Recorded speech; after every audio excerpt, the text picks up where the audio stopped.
हर हर महादेव। देवी उमा का हिमवान के हृदय तथा मैना के गर्भ में आना, गर्भावस्था देवी का देवताओं द्वारा स्तवन, उनका दिव्य रूप में प्रादुर्भाव, माता मैना से बातचीत तथा नवजात कन्या के रूप में परिवर्तित होना। ब्रह्मा जी कहते हैं, नारद, तदंतर मैना और हिमालय आदर पूर्वक देव कार्य की सिद्धि के लिए कन्या प्राप्ति के हेतु वहां जगत जननी भगवती उमा का चिंतन करने लगे, जो प्रसन्न होने पर संपूर्ण अभीष्ट वस्तुओं को देने वाली है। वे महेश्वरी उमा अपने पूर्ण अंश से गिरिराज हिमवान के चित्त में प्रविष्ट हुई। इससे उनके शरीर में अपूर्व एवं सुंदर प्रभा उतर आई। वे आनंद मग्न हो अत्यंत प्रकाशित होने लगे। उस अद्भुत तेजो राशि से संपन्न महामना हिमालय अग्नि के समान अदृश्य हो गए थे। तत्पश्चात सुंदर कल्याणकारी समय में गिरिराज हिमालय ने अपनी प्रिया मैना के उदर में शिवा के उस परिपूर्ण अंश का आधान किया। इस तरह गिरिराज की पत्नी मैना ने हिमवान के हृदय में विराजमान करुणा निधान देवी की कृपा से सुखदायक गर्भ धारण किया। संपूर्ण जगत की निवास भूता देवी के गर्भ में आने से गिरि प्रिया मैना सदा तेजो मंडल के बीच में स्थित होकर अधिक शोभा पाने लगी। अपनी प्रिया शुभांगी मैना को देखकर गिरिराज हिमवान बड़ी प्रसन्नता अनुभव करने लगे। गर्भ में जगदम्बा के आ जाने से वे महान तेज से संपन्न हो गई थी। मुने उस अवसर में विष्णु आदि देवता और मुनियों ने वहां आकर गर्भ में निवास करने वाली शिवा देवी की स्तुति की और तदंतर महेश्वरी की नाना प्रकार से स्तुति करके प्रसन्नचित्त हुए। वे सब देवता अपने अपने धाम को चले गए। जब 9वां महीना बीत गया और 10वां भी पूरा हो चला, तब जगदम्बा कालिका ने समय पूर्ण होने पर गर्भस्थ शिशु की जो गति होती है उसी को धारण किया, अर्थात जन्म ले लिया। उस अवसर पर आसाद शक्ति सती साध्वी शिवा पहले मैना के सामने अपने ही रूप से प्रकट हुई। वसंत ऋतु में चैत्र मास की 9वीं तिथि को मृगशिरा नक्षत्र में आधी रात के समय चंद्र मंडल से आकाश गंगा की भांति मैना के उधर से देवी शिवा का अपने ही स्वरूप में प्रादुर्भाव हुआ। उस समय संपूर्ण संसार में प्रसन्नता छा गई। अनुकूल हवा चलने लगी जो सुंदर, सुगंधित एवं गंभीर थी।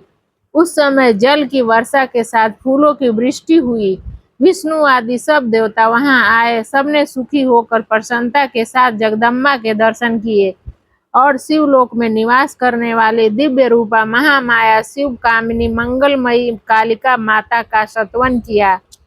नारद, जब देवता लोग स्तुति करके चले गए, तब मैना का उस समय प्रकट हुई नील कमल दल के समान कांति वाली श्याम वर्णा देवी को देखकर अतिशय आनंद का अनुभव करने लगी। देवी के उस दिव्य रूप का दर्शन करके गिरि प्रिया मैना को ज्ञान प्राप्त हो गया। वे उन्हें परमेश्वरी समझकर अत्यंत हर्ष से उल्लासित हो उठी और संतोष पूर्वक बोली। मैना ने कहा, जगदम्बे महेश्वरी, आपने बड़ी कृपा की जो मेरे सामने प्रकट हुई। अम्बे, आपकी बड़ी शोभा हो रही है।